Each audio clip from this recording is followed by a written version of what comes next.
March 23, 1987. Las Vegas. Vincent Torino held the camera while his boss put 3 bullets in Chuck Norris's chest. Except it wasn't Chuck Norris. The man bleeding out on that warehouse floor was Danny Morrison, Norris's stunt double. The setup was perfect. Morrison gets paid $2 million to die. The mob collects $20 million in life insurance. Chuck Norris disappears forever, presumed dead. Vinny kept that secret for 36 years, built a new life around it. Then someone posted a video of him laughing at Rosie's Diner in Barstow. That laugh, the same one that echoed through the warehouse while Danny Morrison bled out, the same one Chuck Norris heard before he was supposed to die. Now the real Chuck Norris is driving toward Barstow, and Vinny's about to learn that some secrets have a way of kicking down your door. Before we jump back in, tell us where you're tuning in from, and if this story touches you, make sure you're subscribed because tomorrow I've saved something extra special for you. Tank's hand instinctively moved toward the baseball bat he kept behind the reception desk, muscle memory from a life he'd spent 2 decades trying to forget. The visitor was mid-50s, lean build, expensive suit that screamed federal budget. Not FBI, Tank could smell feds from 3 blocks away. This guy was private sector, the kind who got paid to find people who didn't want to be found. "Gym doesn't open for 2 hours, Tank said, keeping his voice steady. His transformation from 400-pound enforcer to 220-pound fitness trainer hadn't just changed his body, it had taught him control. Breath control, heart rate control, fear control. The man stepped closer, designer shoes silent on the rubber gym mats. Harold Morrison, or should I say Harold Tank Morrison, former associate of Vincent the surgeon Castellano, vanished March 16, 2001, one day before you were supposed to eliminate federal judge Patricia Henley. Tank's blood turned to ice water. Nobody knew those details except the Chicago outfit, the FBI, and the man who was supposed to die that night. Judge Henley had survived because Tank had walked away from the contract, disappeared into witness protection with a new face, courtesy of plastic surgery, and a new life, courtesy of the U.S. Marshals. "You got the wrong guy, friend." Tank's fingers wrapped around the bat handle. "Name's Tom Miller. I run a fitness center." 23 years is a long time to stay hidden. The man opened the manila envelope, spreading photos across the reception counter like he was dealing cards. Tank jogging at dawn. Tank spotting weights for elderly clients. Tank's hands shaking as he lit his 1 cigarette of the day behind the dumpster, a habit he'd never quite killed. But technology makes everyone findable eventually. Facial recognition software, credit card patterns, DMV photos. You've been very careful, but not careful enough. Tank studied the photos. Whoever had been watching him knew his routines better than he did. They'd cataloged his life with the precision of a professional surveillance team. The kind of resources you needed for that level of operation didn't come cheap. What does Chuck Norris want with a gym owner in Oregon? Or not the gym owner. The man's smile was razor thin. The witness. The word hit Tank like a sledgehammer to the chest. Witness. After 23 years of looking over his shoulder, wondering when his past would catch up, it finally had. But not in the way he'd expected. "You see, Mr. Morrison, there was another man in Judge Henley's chambers that night. The man who actually pulled the trigger after you failed to show. The real killer." The visitor leaned forward, voice dropping to a whisper. Mr. Norris was there filming a movie scene 2 blocks away. Wrong place, wrong time. Security footage shows him leaving the courthouse at 11:47 p.m., but the timestamp was wrong. The cameras weren't properly synced. Makes him look like he was there during the murder window. Tank's mind raced. He remembered that night perfectly, the night he'd chosen to disappear rather than kill an innocent woman. He'd been watching the courthouse from across the street when he saw someone else enter, someone who moved like a professional, like Tank himself. But Tank had run instead of staying to see who it was. 23 years, the real killer's been free, while Mr. Norris fights to clear his name. You're the only person who can identify the actual shooter. You were there. You saw him. Kabidai, should I believe you?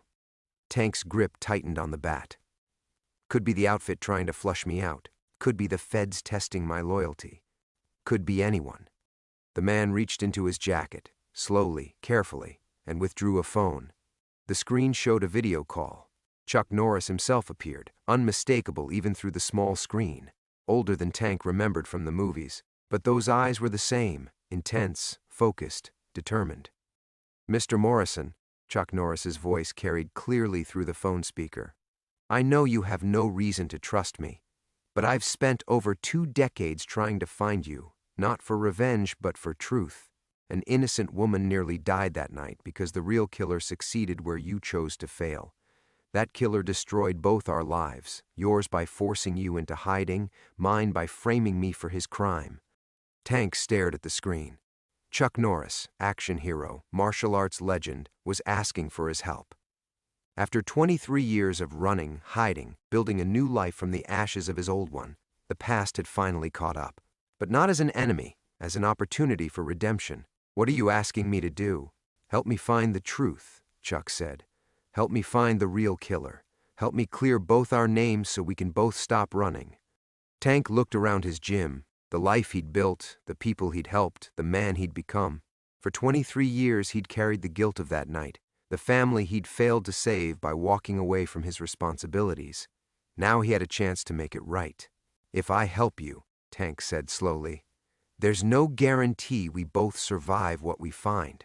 Chuck Norris smiled grimly. "Mr. Morrison, I didn't become Chuck Norris by playing it safe." Tank ended the call and handed the phone back to Chuck's representative. The silence stretched between them like a held breath, punctuated only by the steady drip of a leaky faucet in the corner, a repair he'd been putting off for weeks. "Such a small thing to worry about now. I need time to think," Tank said finally. The man in the expensive suit nodded, pocketing his phone. 24 hours. We'll be in touch." He gathered the photographs with practiced efficiency, leaving only one behind. Tank lighting his cigarette behind the dumpster, shadows playing across his face like ghosts. "For your consideration." After the man left, Tank locked the door and flipped the sign to closed. His hands were steady. 23 years of reinvention had given him that much. But inside, his chest felt hollow. He walked through the gym he'd built from nothing, past the motivational posters he'd hung himself, past the free weights arranged with military precision, past the cardio machines humming softly in standby mode. The small office in the back smelled of coffee and hope. That's what his clients brought him, hope. Mrs. Chen, 74, who'd started walking again after her hip surgery. Marcus Williams, the teenager who'd gained 50 pounds of muscle and 10 times that much confidence. Sarah Beth, the single mother who discovered she was stronger than she'd ever imagined. Tank sank into his desk chair and opened the bottom drawer. Behind the protein bars and supplement catalogs, wrapped in an old towel, was a photograph he'd carried for 23 years. Judge Patricia Henley with her family, husband, 2 young daughters. The family he was supposed to destroy that night in March 2001. The family he'd saved by walking away, even though it cost him everything. The judge's youngest daughter would be 26 now, probably had children of her own. Because Tank had chosen not to pull the trigger, someone else's bedtime stories continued. Someone else's Christmas mornings happened. Someone else's wedding day included a father walking his daughter down the aisle. But someone else had pulled that trigger. Judge Henley survived, barely, spending 3 months in the hospital and emerging with a permanent limp and nightmares that lasted years. Tank had followed her recovery obsessively through newspaper archives, a penance he performed religiously. The gym's front door chimed, a sound that usually meant Hope walking in, but Tank had locked it. His blood chilled until he recognized the silhouette through the frosted glass. "Tom?" Sarah Beth's voice carried concern. "You forgot our session." Tank checked his watch. 3 p.m. He'd been sitting here for over an hour, lost in memories. He unlocked the door to find Sarah Beth Martinez in her workout clothes, gym bag slung over one shoulder, car keys in her hand. 32 years old, kindergarten teacher, mother of 8-year-old Emma. The closest thing Tank had to family these days. "Sorry, Sarah. Had an unexpected visitor, business stuff." The lie came easily, lubricated by decades of practice. She studied his face with the intensity of someone who'd spent years reading children's emotions. "You look like you've seen a ghost." Several ghosts, Tank thought. "Just tired. We can reschedule if—" "Absolutely not." Sarah Beth pushed past him into the gym. Emma's at soccer practice for 2 hours. This is my sanctuary time, and you know I need it. Tank did know. Sarah Beth had joined the gym 18 months ago, 3 weeks after her divorce finalized. She'd been soft then, not physically but emotionally, beaten down by years with a husband who'd convinced her she was weak. Tank had helped her discover muscles she didn't know she had, confidence she'd forgotten she possessed. Now she deadlifted her own body weight and faced the world with squared shoulders. Besides, she said, beginning her warm-up stretches, Emma wants to know if you're coming to her science fair next Thursday. Something about showing off her muscle teacher to her friends. Tank's chest tightened. Emma Martinez, gap-toothed and fearless, had adopted him as an honorary uncle. She drew him pictures of stick figures lifting enormous weights. She brought him cookies that were usually burned on the bottom because she insisted on helping her mother bake them. When she'd asked him last month what his greatest fear was, Tank had told her the truth, letting down the people I care about. Tom? Sarah Beth was watching him again. You're scaring me a little. Tank forced a smile. Science fair. Wouldn't miss it. Another lie, because if he said yes to Chuck Noris, if he walked back into his old life to hunt down a killer who'd spent 23 years perfecting his craft, there was no guarantee he'd be alive next Thursday. But looking at Sarah Beth, thinking about Emma's expectant face, Tank realized what he'd really built here. Not just a gym, not just a new identity. A family. People who needed him to be Tom Miller, not Harold Morrison. People who'd never understand why their gentle giant of a trainer had once been paid to make problems disappear permanently.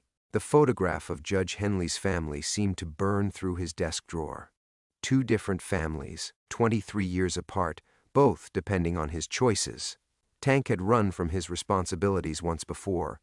This time, he'd have to decide if he was running toward them or away from them. Tank was adjusting the weight stack on Sarah Beth's preferred lat pull-down machine when the gym's landline rang. The sound cut through the ambient hum of equipment like a knife, sharp and urgent. He'd been avoiding his cell phone all afternoon, but the landline was different. Only a handful of people knew that number, and most of them were clients. Tom Miller Fitness, he answered, wedging the phone between his shoulder and ear while Sarah Beth continued her stretches. Silence, then breathing. Then a voice he hadn't heard in 23 years, gravelly from decades of cigarettes and whiskey. Hello, Tank. The weight stack crashed down as Tank's hands went numb. Vincent the surgeon Castellano, his former boss, the man who'd ordered Judge Henley's assassination. The man Tank had betrayed by walking away. Wrong number, Tank managed, but his voice cracked like a teenager's. Vincent's laugh was a rusty blade scraping concrete. 23 years, and that's the best you can do? I trained you better than that, boy. Taught you everything I knew about reading people, about control, about consequences. A pause, about loyalty. Tank's eyes found Sarah Beth, now concern etched across her face as she watched him. He forced his expression neutral, but his hand was white-knuckled around the phone. See, Tank, funny thing happened today. Got a call from an old friend in the information business. Seems someone's been making inquiries about you, professional inquiries, the kind that involve action movie stars and federal testimony. Vincent's voice dropped to the whisper Tank remembered from the back rooms of Chicago restaurants when life-and-death decisions were made over plates of cold pasta, the kind that could be very inconvenient for old friends who thought certain problems were buried. Tank turned away from Sarah Beth, facing the wall of mirrors that reflected his life back at him infinitely. In every reflection, he saw Tom Miller, the fitness trainer, but heard Harold Morrison's crimes echoing through the phone. Now, I know what you're thinking, Vincent continued. You're thinking you're untouchable. Federal protection, new face, new life. But protection works both ways, doesn't it? They protect you from us, but who protects your new friends from the truth about what you really are? The words hit Tank like physical blows. Emma Martinez's gap-toothed smile flashed in his mind, followed by Sarah Beth's trusting eyes, followed by every client who'd shared their fears and dreams with Tom Miller, never knowing they were confiding in a killer. What do you want, Vincent? Same thing I've always wanted. Completed contracts. You never finished the Henley job, Tank. Left me holding the bag when it went sideways. Do you know how that looked? Harold Morrison's unfinished business became me unfinished business. My reputation suffered. Tank remembered that night differently. He'd walked away to save an innocent woman's life, but someone else had taken the shot anyway. Judge Henley survived, barely, and Tank had assumed Vincent had sent another shooter. The judge lived, Tank said carefully. Barely. And with a lot of uncomfortable questions about who ordered the hit. Questions that led back to people who didn't appreciate the attention. Vincent's breathing grew heavier. You cost me, Tank. Cost me clients, cost me respect, cost me years of careful relationship building. And now you're thinking about surfacing again? Making deals with movie stars and feds? Through the mirror, Tank watched Sarah Beth approach hesitantly. He held up one finger, 1 minute, and she nodded, backing away but staying close. I'm not making any deals, Tank said. Good, because here's what's going to happen. You're going to stay Tom Miller. You're going to keep your mouth shut. You're going to forget Chuck Noris ever found you. And in exchange, your little family there stays safe.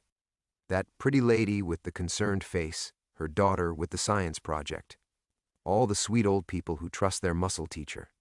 Vincent's voice turned silk smooth, which Tank remembered as his most dangerous tone. But if you even think about testifying, about helping clear anyone's name, about dredging up ancient history, well, accidents happen. Gyms burn down. Cars skid off mountain roads. Children disappear walking home from school. The words detonated in Tank's chest like grenades. For 23 years he'd kept his past buried to protect his new life, but now his past was threatening to destroy everything anyway. You're bluffing, Tank said, though he knew Vincent never bluffed. Am I? Look out your front window, Tank. Through the gym's glass doors, Tank saw the black sedan from this morning, but this time, a second figure sat in the passenger seat. Small, child-sized, wearing a soccer uniform. Emma. Tank's vision went red around the edges. His transformation from Harold Morrison to Tom Miller hadn't just changed his body. It had buried the killer instincts, the capacity for violence, the part of him that solved problems permanently. But seeing Emma in that car brought it all roaring back. The next 24 hours are very important, Tank, Vincent said softly. Choose wisely. The line went dead. Tank's old life hadn't just returned. It had declared war on his new one. Tank dropped the phone like it was molten metal. His hands were shaking, actually shaking for the first time in years. Through the window, the black sedan idled at the curb, exhaust visible in the cooling afternoon air. Emma's soccer cleats pressed against the passenger window, small and defenseless. Tom? Sarah Beth's voice seemed to come from underwater. What's wrong? You look... I need you to leave. The words came out harsher than he intended, sharp enough to make her flinch. Session's over. Go home. But I haven't even... Now. Tank was already moving toward his office, muscle memory from his old life kicking in. Check exits, assess weapons, calculate response time for local police. 12 minutes to this location. He'd timed it years ago during his first paranoid months in Oregon. Sarah Beth followed him, her concern shifting toward fear. Tom, you're scaring me. What happened? Who was on the phone? Tank yanked open his desk drawer, shoving aside supplement catalogs until his fingers found the cold steel he'd hoped never to touch again. A .38 revolver, cleaned and oiled monthly out of habit, loaded with bullets he'd prayed would never leave the chamber. Tom Miller didn't own guns. Harold Morrison never traveled without them. Jesus Christ. Sarah Beth backed toward the door. Tom, what the hell is that for? He looked at her, really looked, and saw what Vincent's threat had accomplished in 60 seconds. The trust in her eyes was cracking, replaced by the dawning realization that her gentle giant might not be who she thought he was. Tank had spent 23 years building Tom Miller's reputation, and Vincent was destroying it with surgical precision. Sarah, listen to me very carefully. Tank kept his voice calm while his mind raced through options. Take your car. Drive to the police station. Don't go home. Don't pick up Emma from practice yet. Just go to the station and wait for my call. I'm not leaving you here with... That's not a request. The authority in his voice belonged to Harold Morrison, the man who'd once commanded rooms full of killers. Sarah Beth's eyes widened at the transformation, as if she was seeing him for the first time. Tank moved to the window, staying low. The sedan hadn't moved, but a third figure had emerged, a tall man in a dark coat standing behind the car where Emma couldn't see him. Even from this distance, Tank recognized the posture. Vincent's crew, professionals, the kind of men who made children disappear without leaving evidence. His phone buzzed. Text message from an unknown number. Soccer practice ends in 90 minutes. Lot of ways a little girl can get hurt walking to mom's car. Make the right choice. Tank's transformation accelerated. 23 years of careful conditioning, of suppressing his violent instincts, of becoming someone worthy of redemption, all of it cracked like ice under pressure. Vincent had made one catastrophic miscalculation. Harold Morrison might have been a killer, but Tom Miller had learned to love, and love made men more dangerous than money ever could. Sarah. Tank's voice was deadly quiet. Did you drive here today, or did you walk? I drove. My Honda's in the back lot. She was watching him like he might explode. Tom, please tell me what's happening. Tank handed her his cell phone.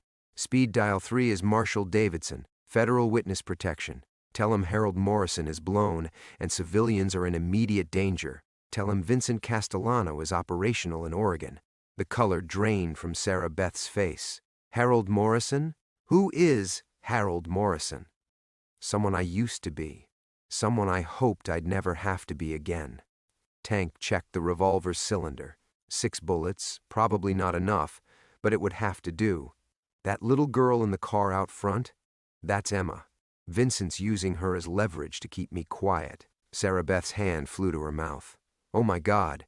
Emma, we have to call 911. We have to be smart. Tank was already calculating angles, exit routes, sight lines. Local cops aren't equipped for this. These men kill federal agents for a living, but they made one mistake. What mistake?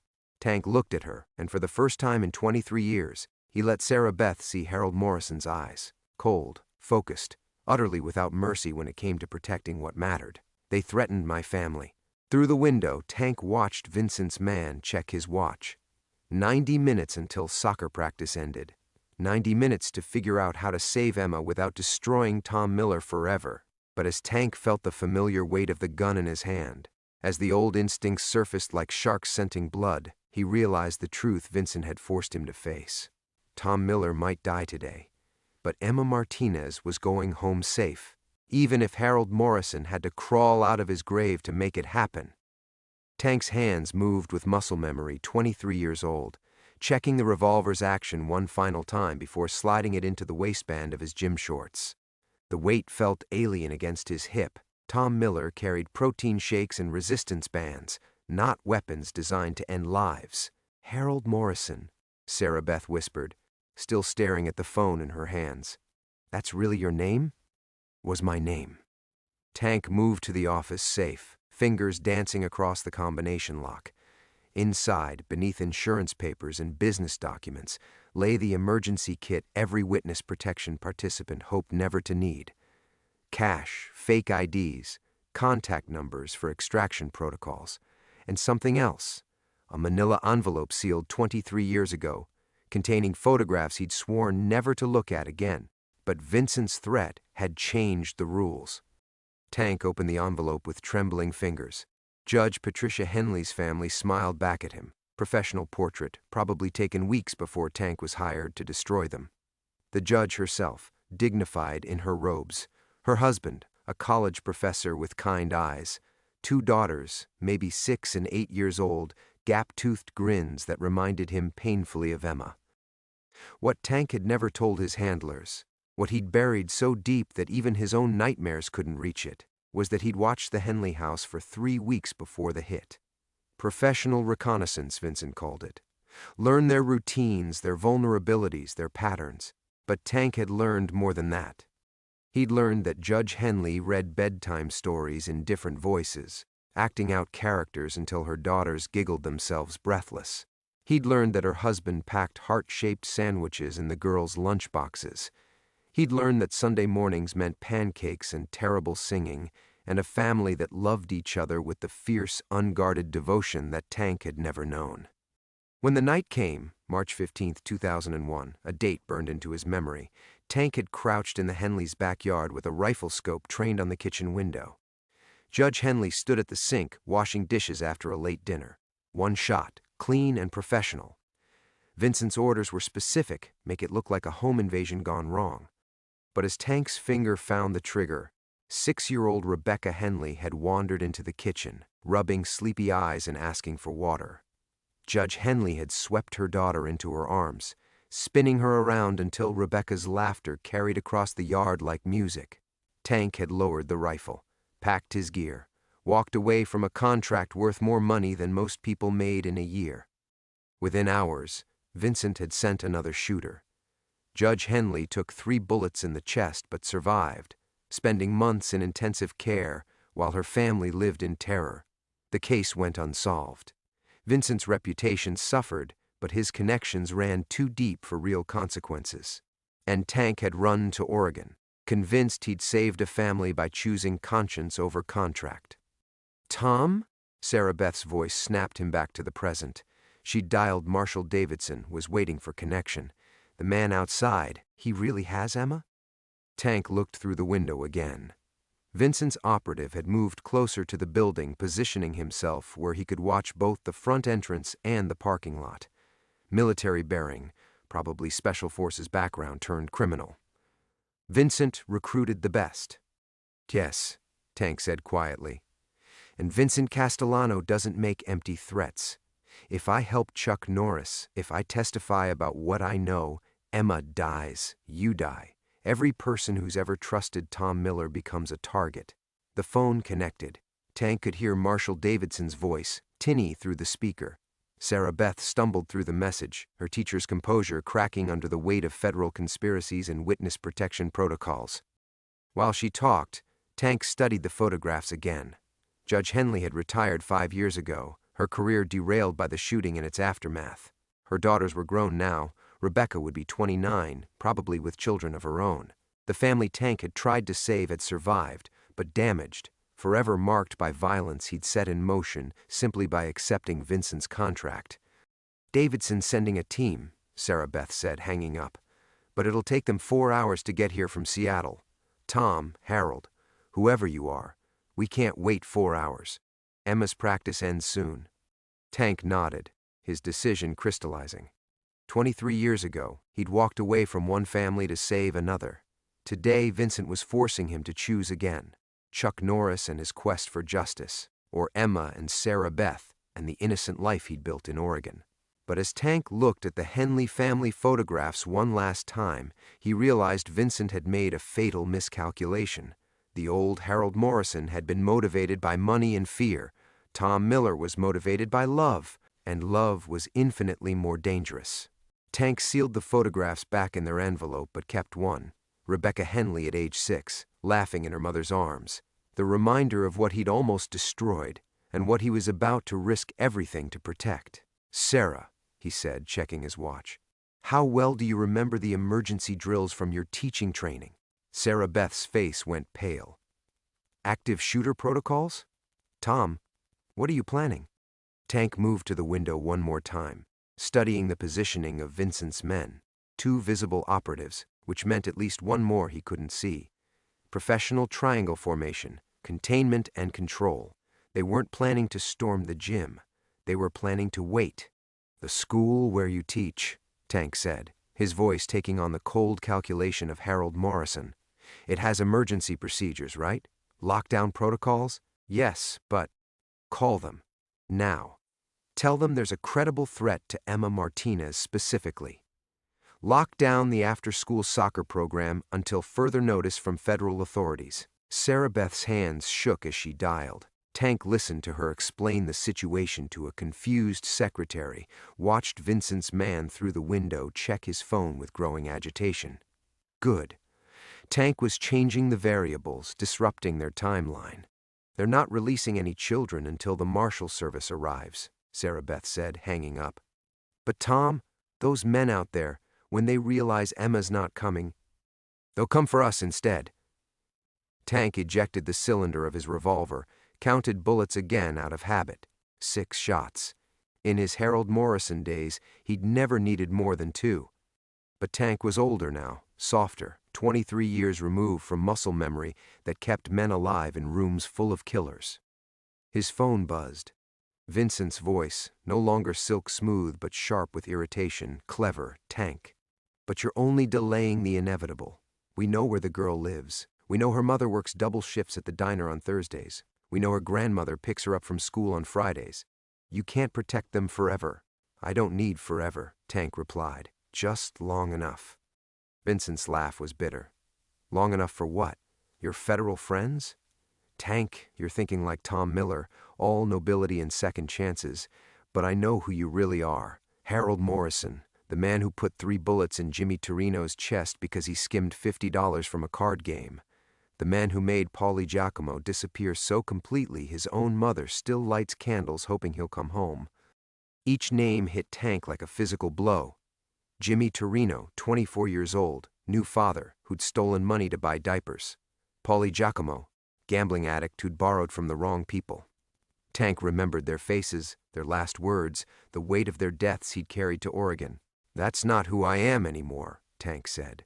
But his voice lacked conviction. "Isn't it?" Vincent's tone turned predatory. "Then explain the gun in your hand, Tank. Explain the way you're calculating kill shots and exit strategies. You can change your name, your face, your body, but you can't change what you are. A killer, my killer." Through the window, Tank watched Vincent's operative speak into a radio. Backup was coming. Or worse, they were moving to Plan B, the kind of violent escalation that left witnesses permanently silent. "Here's what's fascinating about your little redemption story," Vincent continued. "All these years you thought you saved the Henley family by walking away. Noble Harold Morrison, choosing conscience over contract. But you want to know what really happened that night?" Tank's blood turned to ice. "You sent another shooter." "I didn't have to." Vincent's voice dropped to a whisper. "Judge Henley wasn't shot by a professional, Tank. She was shot by her own husband." The words hit Tank like a sledgehammer to the chest. The gun in his hand suddenly felt impossibly heavy. "That's impossible," Tank managed. Professor David Henley, mild-mannered college teacher, devoted father. Also $20,000 in gambling debt to some very impatient people. When my client decided they needed Judge Henley removed from a particular case, they offered David a choice: kill his wife or watch his daughters suffer the consequences of his addiction. Tank's legs gave out. He slumped against the wall, 23 years of carefully constructed truth crashing down around him. The crime scene report said what I paid them to say. Professional hit, unknown assailant. But David Henley put those bullets in his wife's chest, Tank. Stood in his own kitchen and shot the mother of his children while they slept upstairs. You walking away didn't save that family. It destroyed them more completely than any hired killer ever could. The photograph of Rebecca Henley fluttered from Tank's numb fingers. All these years, all the guilt and redemption and careful transformation from monster to protector, built on a lie. He hadn't saved anyone. He'd simply handed the gun to someone else. "The beautiful irony," Vincent said, his arrogance finally exposed, "is that you've spent decades trying to atone for a murder you prevented, while the real killer got away clean." David Henley teaches American literature at Portland State now. Remarried, happy life, amazing what people can live with when they're properly motivated. But Vincent had made one critical error. In his eagerness to destroy Tank's faith in his own redemption, he'd revealed the truth that changed everything. Tank hadn't failed to save the Henley family. He'd failed to save David Henley from becoming a monster, and Tank knew exactly how heavy that burden felt. Tank rose slowly from the wall, the photograph of Rebecca Henley still clutched in his trembling hand. Vincent's revelation had shattered one truth, but it had crystallized another, the weight of choices that destroyed souls, the moment when ordinary people crossed lines they could never uncross. David Henley had stood in his own kitchen, gun trembling in his hands, while his daughters slept upstairs. Tank could see it with perfect clarity because he'd stood in similar moments himself, the instant when survival demanded sacrificing everything that made survival worthwhile. "Vincent," Tank said into the phone, his voice steady for the first time since the call began. "You made one mistake, did I?" Vincent's smugness was palpable. "I don't think so, Tank. I think I've finally shown you what you really are." Through the window, Tank watched a second black sedan pull into the lot. More operatives. Vincent wasn't taking chances. But the arrival of backup meant something else. They were moving to the endgame. No more waiting, no more psychological pressure. Whatever Vincent wanted Tank to do, it was happening now. "Your mistake," Tank continued, checking his revolver one final time, "was thinking that story would break me. But all you've done is remind me why I walked away in the first place." He looked at Sarah Beth, who was pressed against the office door, eyes wide with terror and confusion. 23 years of trust, of building Tom Miller's gentle reputation, and she was watching it crumble in real time. But underneath the fear, Tank saw something else: determination. The same fierce protectiveness that made her shield children during earthquake drills, that made her stay late to help struggling students. "Sarah," Tank said softly, "I need you to get to the basement. Storage room behind the water heater. Lock the door and don't come out until you hear federal agents identify themselves. I'm not leaving you." "Yes, you are." Tank's tone brooked no argument, because in about 5 minutes, Harold Morrison is going to do things that Tom Miller could never live with. And someone needs to survive this who can remember that Tom Miller was real. His phone buzzed with a text: "Building is surrounded. Come out alone and unarmed. Bring the envelope. You have 60 seconds." Tank looked at the manila envelope containing his witness protection documents, the testimony that could destroy Vincent's operation, the evidence that could clear Chuck Noris of a murder charge Vincent had orchestrated. 23 years of insurance, and Vincent had finally come to collect. But as Tank stared at the envelope, he realized Vincent had overlooked something crucial. The testimony Tank could provide wasn't just about one case, one frame job involving an action star. It was about 23 years of Vincent's operations, the systematic corruption of police departments and judicial systems, the network of violence that had turned David Henley from college professor into killer.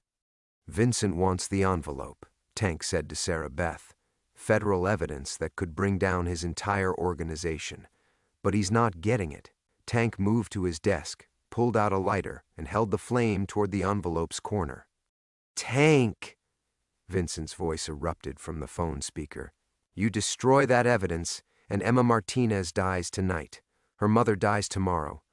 I'll work through everyone you've ever cared about until—" "No," Tank said quietly. "You won't." The envelope caught fire, 23 years of carefully documented crimes turning to ash. But Tank wasn't destroying evidence. He was making a statement. Vincent's power had always come from leverage, from holding secrets that could destroy lives. Tank was removing that leverage, forcing Vincent into a direct confrontation he couldn't control.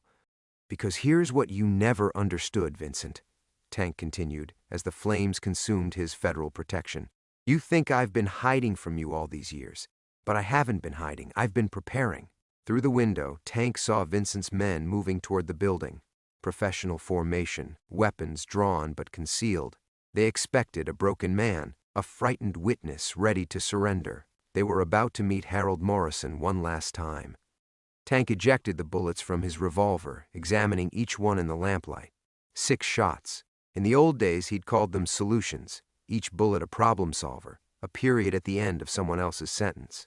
But these bullets were different. They weren't instruments of Vincent's will anymore. They were Emma's protection, Sarah Beth's salvation, the final transformation of Harold Morrison from destroyer to guardian. "You have 30 seconds, Vincent said. "Then we come in." Tank looked at the photograph of Rebecca Henley one last time. The 6-year-old girl whose laughter had changed his life, whose innocence had given him the strength to walk away from everything he'd known. She was a woman now, maybe with children of her own, maybe still carrying the trauma of what her father had been forced to become. But Emma Martinez was still 6 years old, still innocent, still savable. Tank reloaded his revolver and walked toward the door. "Sarah," he said without turning around, "tell the marshals that Harold Morrison died here today. Tell them Tom Miller saved a little girl." The door opened, and Tank stepped into the Oregon evening, where Vincent's operatives waited, where everything would finally end. The Oregon evening air carried the scent of pine and distant rain, but Tank barely noticed. His focus had narrowed to the tactical reality before him. 3 armed professionals positioned in a loose triangle around the gym's entrance, their weapons concealed but ready. Vincent's voice crackled through the phone speaker he'd left on the ground behind him. "Harold Morrison," Vincent called out, his silk-smooth tone finally stripped of pretense. 23 years is a long time to run." Tank stepped fully into the parking lot's harsh fluorescent lighting, his hands visible, the revolver held loosely at his side. The lead operative, the man who'd shown him Emma's photograph, stood 20 feet away, close enough that Tank could see the professional calculation in his eyes. Former military, probably special forces, the kind of man Vincent recruited when he needed problems solved permanently. "I wasn't running, Vincent," Tank said, his voice carrying across the empty lot. "I was learning." The operative's hand twitched toward his concealed weapon. Tank's muscle memory kicked in, Harold Morrison's reflexes, dormant for decades but still lethal. He could read the man's intentions in the micro-movements of his shoulders, the slight shift of his weight. 3 seconds until the professional made his play. But Tank wasn't Harold Morrison anymore, and he wasn't Tom Miller either. He was something new, a guardian forged from the ashes of both identities. "You want to know what I learned, Vincent?" Tank continued, taking a measured step forward. The operative tensed, confused by Tank's calm advance. "I learned that the difference between a killer and a protector isn't the gun in your hand. It's what you're willing to die for." Through the gym's window, Tank caught a glimpse of Sarah Beth's terrified face before she disappeared toward the basement. Good. She would survive this, would remember that Tom Miller had been real, that redemption was possible even for monsters. The operative drew his weapon, smooth, professional, exactly as Tank had anticipated. But Tank was already moving, 23 years of fitness training having transformed Harold Morrison's hulking frame into something faster, more precise. The revolver bucked in his hand once, twice. The operative dropped, clutching his shoulder and thigh, wounded but alive. Tank hadn't forgotten how to kill, but he'd chosen not to. The distinction mattered more than Vincent would ever understand. "Impossible," Vincent breathed through the phone. "You're 58 years old, Harold."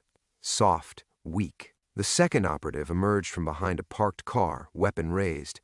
Tank rolled behind his pickup truck as bullets sparked off metal and shattered glass. But the man was shooting to wound, to capture. Vincent needed Tank alive for information, for leverage. That mistake cost him everything. Tank came up over the truck bed, his revolver finding its target with the cold precision that had once made Harold Morrison Vincent's most valuable asset. The operative spun and fell, his weapon skittering across asphalt. "You see, Vincent," Tank said, moving toward the gym's entrance where the third operative waited, "you never understood what really happened in my past. You thought I walked away from the Henley contract because I went soft, because I couldn't pull the trigger." Tank's phone crackled with Vincent's increasingly desperate voice. "You failed, Harold. You always failed when it mattered."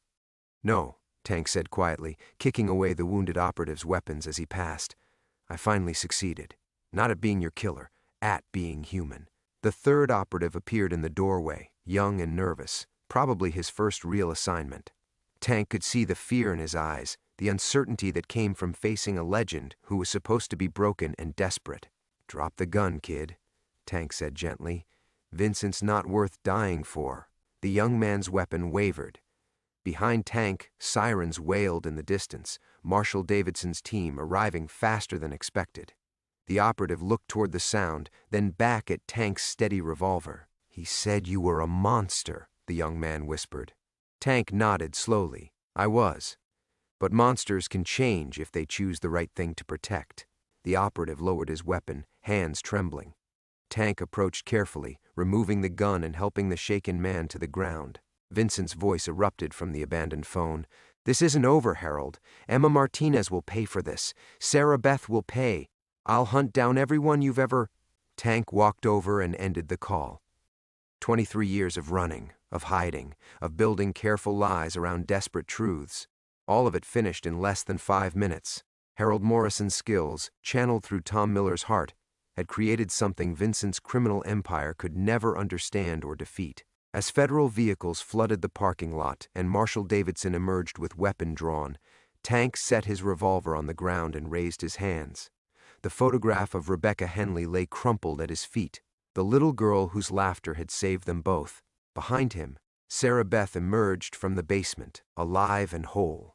Tank smiled as the handcuffs clicked shut. For the first time in 23 years, Harold Morrison had completed a contract, protecting innocence instead of destroying it.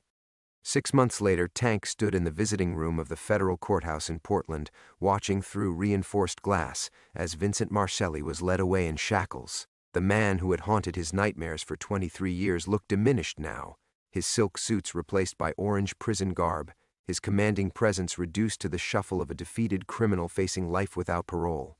Chuck Noris sat beside Tank, no longer the hunted action star, but a man finally cleared of charges that had shadowed his career for years. The irony wasn't lost on either of them. Two men who'd spent decades running from Vincent's web, now watching it finally collapse. 97 counts, Chuck said quietly. Racketeering, murder, conspiracy, witness intimidation.